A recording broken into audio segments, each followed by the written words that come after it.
الحمد لله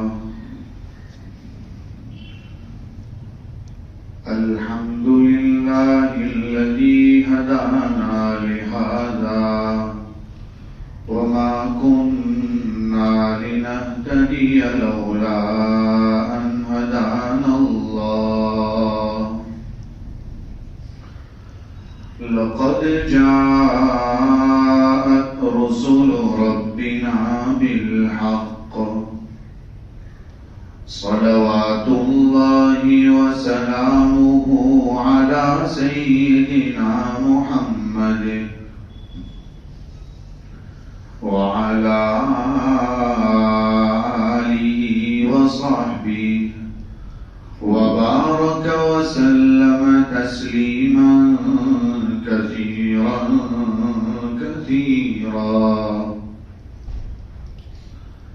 أما بعد، أعوذ بالله من الشيطان الرجيم. بسم الله الرحمن الرحيم. قل إن كنتم تحبون الله فاتبعوني يحببكم الله ويغفر لكم ذنوبكم والله غفور رحيم. صدق الله العظيم. ایک بار درود پاک پڑھیں. اللهم صل على سيدنا محمد وعلى آل سيدنا محمد وأصحابه وأزواجه وبارك وسلم.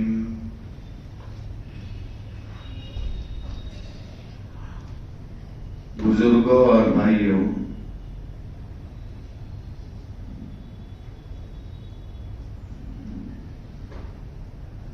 جس وقت دنیا میں کوئی بھی انسان نہیں آیا تھا، اس وقت اللہ تعالیٰ نے دنیا میں آنے والے تمام انسانوں کی روحوں سے عہد لیا تھا، جس کا تذکرہ قرآن کریم میں ہے. وَإِذْ أَخَذَ رَبُّكَ مِنْ بَنِي آدَمَ مِنْ ظُهُورِهِمْ ذُرِّيَّتَهُمْ وَأَشْهَدَهُمْ عَلَىٰ أَنفُسِهِمْ. عہد یہ لیا تھا کہ أَلَسْتُ بِرَبِّكُمْ، کیا میں تمہارا رب نہیں ہوں؟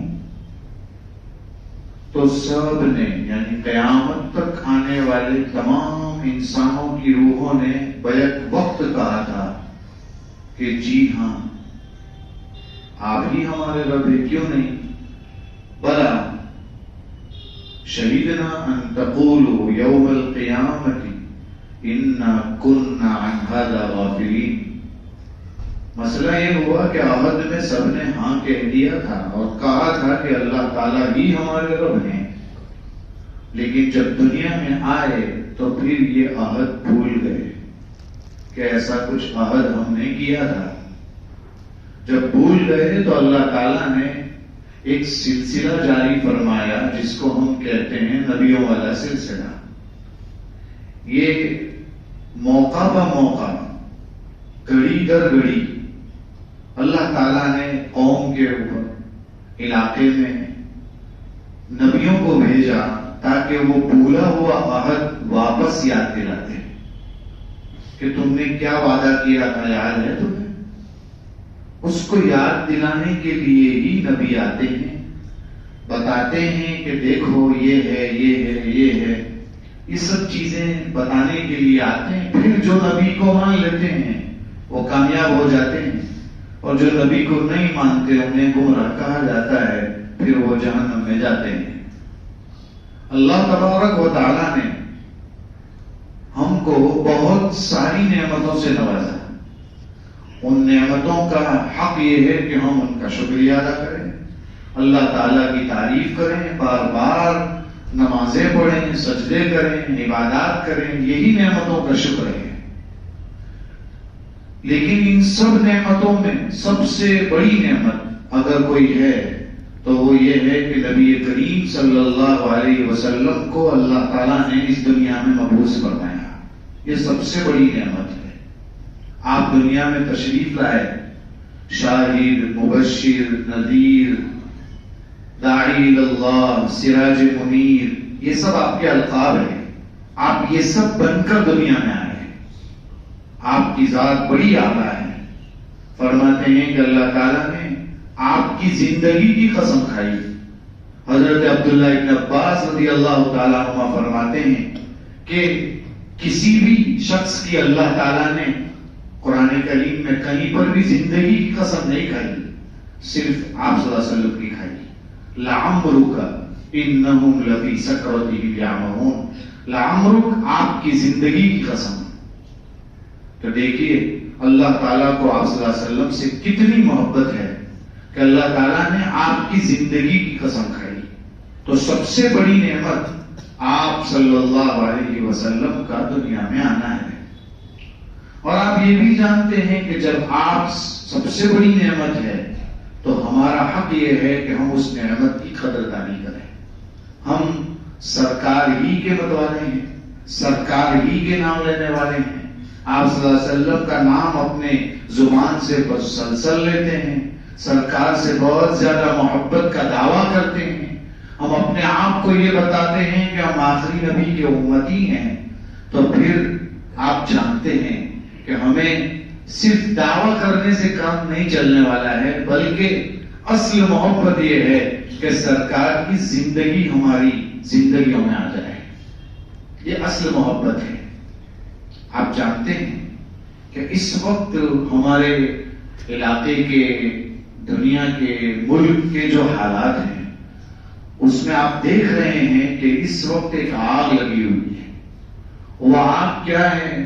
وہ یہ ہے کہ کسی نے جو ہے نبی کریم صلی اللہ علیہ وسلم کی شان میں گستاخیاں کی. اور یہ سلسلہ کوئی پہلا نہیں ہے. موقع با موقع انسانوں کو، مسلمانوں کو جھنجھوڑا جاتا ہے، مسلمانوں کو جو ہے یاد دلایا جاتا ہے کہ تم کون ہو، اور ابھارا جاتا ہے، تیار کیا جاتا ہے. سب بائی پلان ہوتا ہے.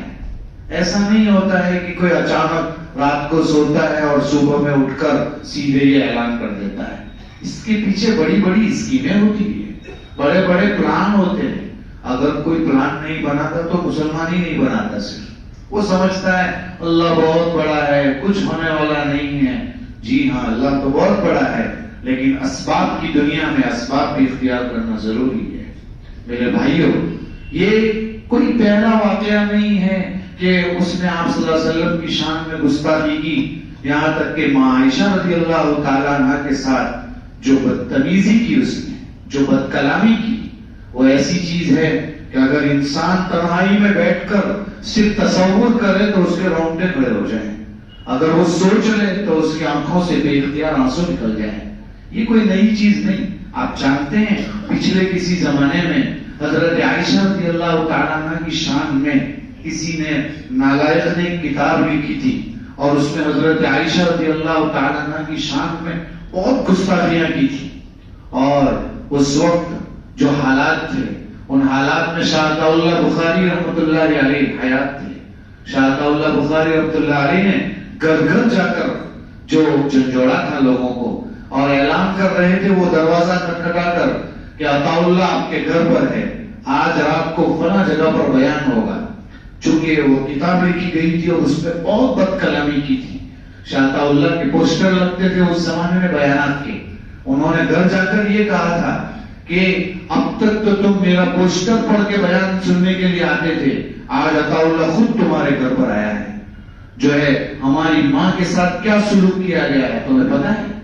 اور اس طریقے سے انہوں نے اعلان کیا. کہتے ہیں کہ رات کو سیلاب آ گیا اور اتنے لوگ آئے کہ لوگ حیران تھے. اور اس میں پھر کیا ہوا تھا؟ اس میں ایسا ہوا تھا کہ انہوں نے خطاب کیا تھا، اور خطاب میں حضرت عائشہ رضی اللہ تعالیٰ عنہ کی سیرت کو لوگوں کے سامنے پیش کیا اور فرمایا کہ آپ جانتے ہو وہ ہماری ماں ہے. آپ صلی اللہ علیہ وسلم کی جتنی بھی بیویاں ہیں وہ پورے مومنین کی ماں ہے، سب کی مائیں ہیں. اگر کسی کی ماں کے ساتھ اگر ایسا سلوک کیا جائے تو کیا آپ زندہ رہیں گے؟ اور پھر فرمایا دیکھو دروازے پر حضرت عائشہ کھڑی ہے اور وہ کہہ رہی ہے کہ میرے بچے مجھے سنبھال نہیں رہے، میری حفاظت نہیں کر رہے. اور بہت ساری باتیں کہی. سننے والے تو بہت ہوتے ہیں، ان میں ایک علم الدین نام کا شخص جو صرف اور صرف گھوڑے چرایا کرتا تھا، اس کا کام گھوڑوں کو لے جانا، گھوڑوں کو لانا، اس کا یہی مشغلہ تھا، یہی اس کا کاروبار تھا. نہ نماز پڑھتا تھا نہ کچھ کرتا تھا. اس کے کان میں آواز پڑ گئی کہ شاہ صاحب کا بیان ہو رہا ہے. اس نے گھوڑے کو باندھا اور بیان میں پہنچ گیا. اور پہنچ کر جب اس نے سنا، سننے کے بعد اس نے سوچ لیا کہ جس نے لکھی ہے وہ یا تو رہے گا یا میں رہوں گا. اور صبح میں اٹھ کر اس نے اس کا کام تمام کیا. میں تفصیل میں جانا نہیں چاہتا. کام تمام کیا اس کا اور خود حاضر ہوا تھانے میں، پولیس خانے میں حاضر ہوا اور جا کر کہا کہ میں نے یہ کام کیا ہے، آپ کو جو سزا دینی ہو دے دیجیے. علامہ اقبال رحمت اللہ علیہ اس زمانے میں حیات تھے. علامہ اقبال نے بہت سمجھایا کہ دیکھو ہم آپ کا کیس لڑیں گے، ہم آپ کے لیے کورٹ میں جائیں گے، آپ صرف کہہ دینا کہ غلطی سے میں نے یہ کام کر دیا ہے، میں اس وقت ہوش میں نہیں تھا. تو اس جوان کی بات سنیے. اس نے کہا کیوں کہوں میں جھوٹ بات، زندگی میں ایک بار تو سچ کام کیا ہے، آج تک میں نے کبھی کچھ نہیں کیا ہے. یہ موقع ہاتھ سے جانے نہیں دوں گا، سچ سچ کہوں گا، چاہے میری موت ہو جائے، چاہے مجھے چڑھا دیا جائے تختہ دار پر. اور فرمایا کہ جب سے یہاں آیا ہوں، آج 15 دن ہوئے ہیں جیل میں، 15 دن سے نبی کریم صلی اللہ علیہ وسلم کی زیارت ہو رہی ہے. آپ سمجھ سکتے ہیں کہ انسان اگر قربانی دینا چاہے تو کیسی قربانی دیتا ہے. لکھنے والوں نے لکھا ہے وہیں پر اس کو پھانسی کے پھندے پر چڑھایا گیا. علامہ اقبال خود اس کی قبر میں اترے ہیں اور لکھنے والوں نے لکھا ہے اتنا بڑا جنازہ تاریخ میں نہیں دیکھا گیا، اتنے لوگ اس کے جنازے میں آئے. ویسے تو جنازے بڑے بڑے لوگوں کے بہت رہے ہیں. امام احمد بن حنبل کے جنازہ اتنا بڑا تھا کہ لکھنے والوں نے لکھا ہے 10 لاکھ یا 20 لاکھ لوگ جنازے میں تھے. اتنا بڑا جنازہ بھی رہا ہے جس میں تقریباً 1 لاکھ سے 2 لاکھ لوگوں نے ایمان قبول کیا صرف جنازے کو دیکھ کر. ایسے لوگ بھی رہے ہیں تاریخ میں. لیکن یہ علم الدین ایک جاہل آدمی، نہ کچھ عالم تھا نہ کچھ تھا، بس اس کے کام میں اتنا پڑ گیا کہ حضرت عائشہ کے ساتھ یہ کام کیا ہے. اس نے بس جذبے کے ساتھ یہ کام کر لیا، تختہ دار پر لٹکایا گیا. لکھنے والوں نے لکھا 5 کلومیٹر تک لوگ کھڑے تھے جنازے میں. اب آپ انداز لگائیں کتنے لوگ ہوں گے. میرے بھائیوں، ہر مومن چاہے کوئی کتنا بھی گنہگار ہو، لیکن اس کے کسی نہ کسی کونے میں سینے کے اللہ کے رسول کی محبت چھپی رہتی ہے. یہ تو سب جانتے ہیں. اختر شیرانی کا نام اگر آپ نے سنا ہو، یہ بہت بڑا شاعر تھا.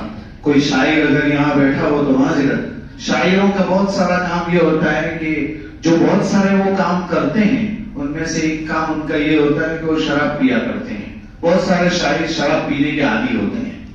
کوئی نہیں بھی ہوتا، ہر شاعر کو ہم یہ نہیں کہہ سکتے ہیں، لیکن اکثر ایسا ہوتا ہے کہ وہ شراب پینے کے عادی ہوتے ہیں.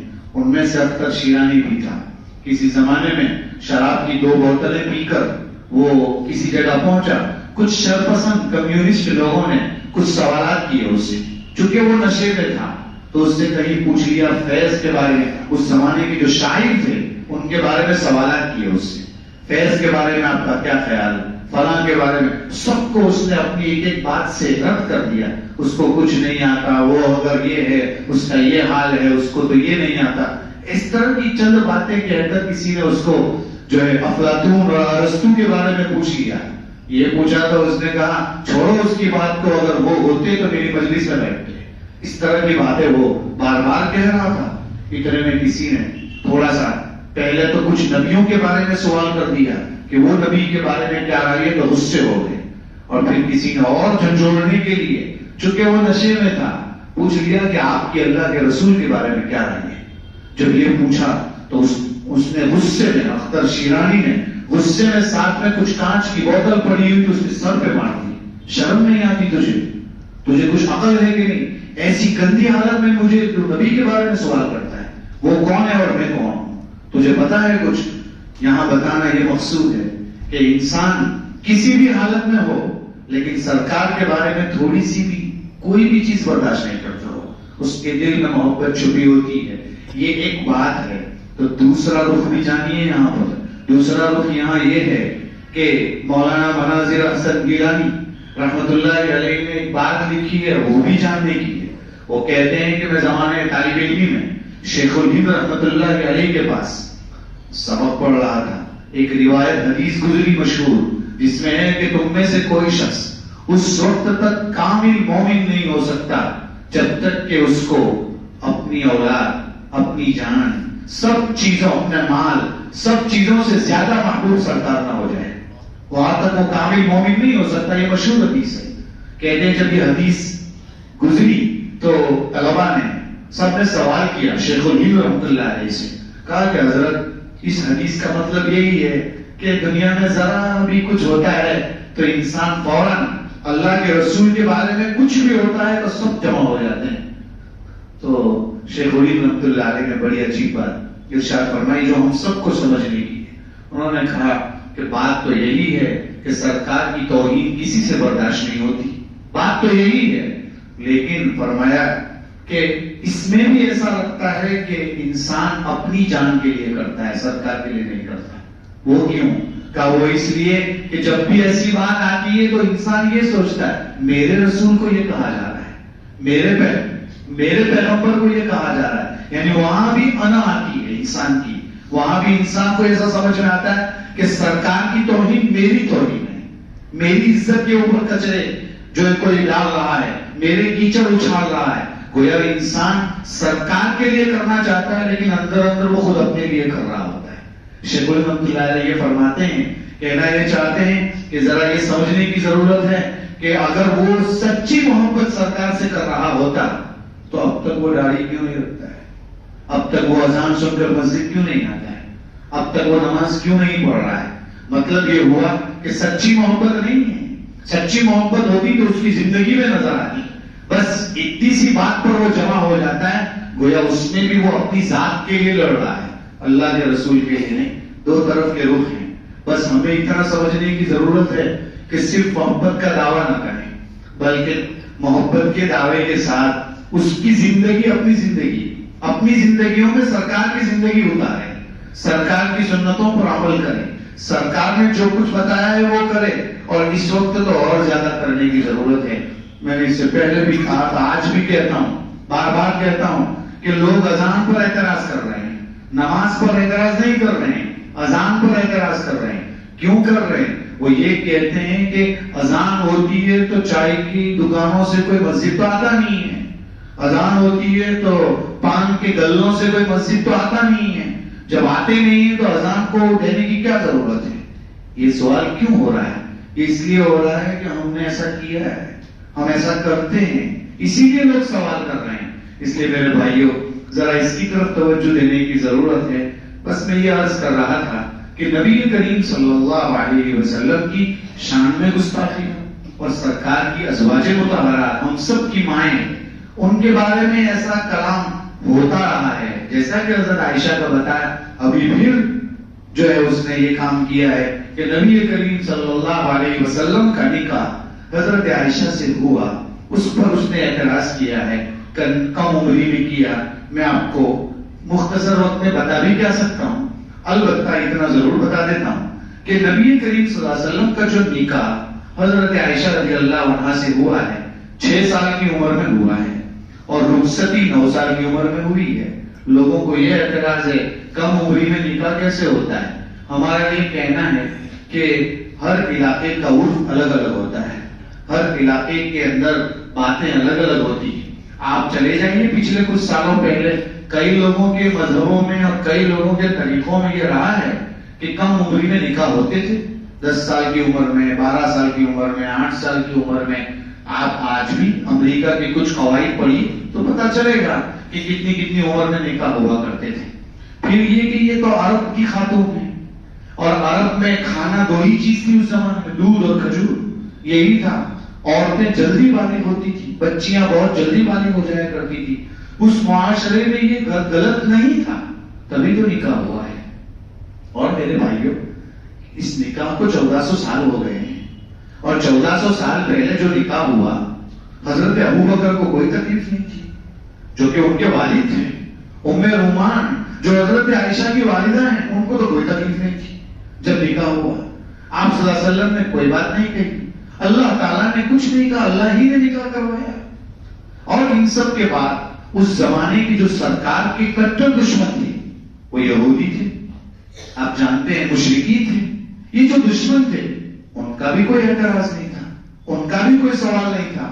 جب اتنے لوگوں کو کوئی سوال نہیں تو 1400 سال کے بعد ہم لوگوں کو اور آج کے لوگوں کو سوال کیوں ہو رہا ہے؟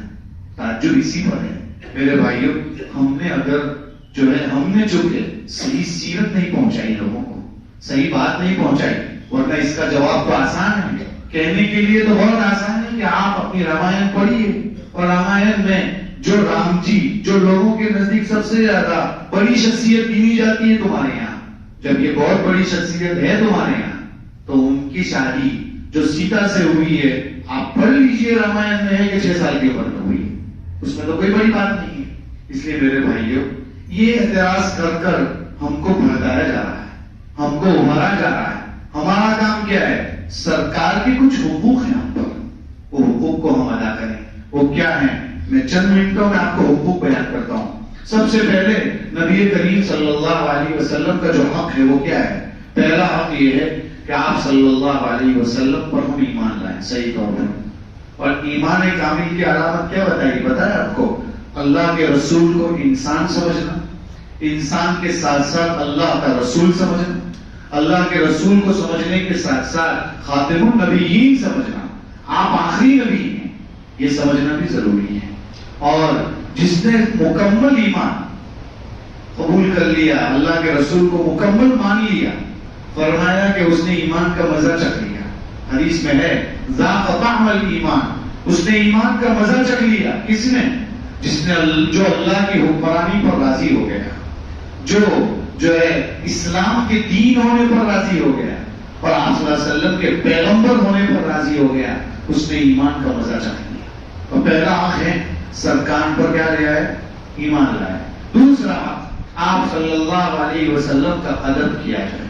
کیوں نہ ادب کیا جائے؟ آپ صلی اللہ علیہ وسلم کا کیوں ادب نہ کیا جائے؟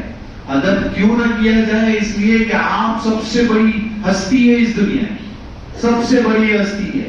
آپ خاتم النبیین ہیں، تمام نبیوں کے سردار ہیں، آپ اخلاق کے بلند مرتبے پر فائز ہیں، اور آپ ہی کے لیے کائنات سجائی گئی، اور آپ کو معراج پر بلایا گیا، آپ کو کوثر عطا کیا گیا، یہاں تک کہ آپ جانتے ہیں جب اتنا بڑا آپ کا مقام ہے کہ آپ صلی اللہ علیہ وسلم کا اتنا بڑا مقام ہے، تو ہم کو چاہیے کہ ہم سرکار کا کیا کریں؟ ادب کریں۔ اسی لیے صحابہ کرام سے یہ خطاب کیا گیا تھا، لا تقدموا بین یدی اللہ ورسولہ واتقوا اللہ، اللہ اور اس کے رسول سے آگے مت بڑھو، یعنی سرکار کے حکم کے سامنے آگے مت جاؤ۔ ایک بات کہیے۔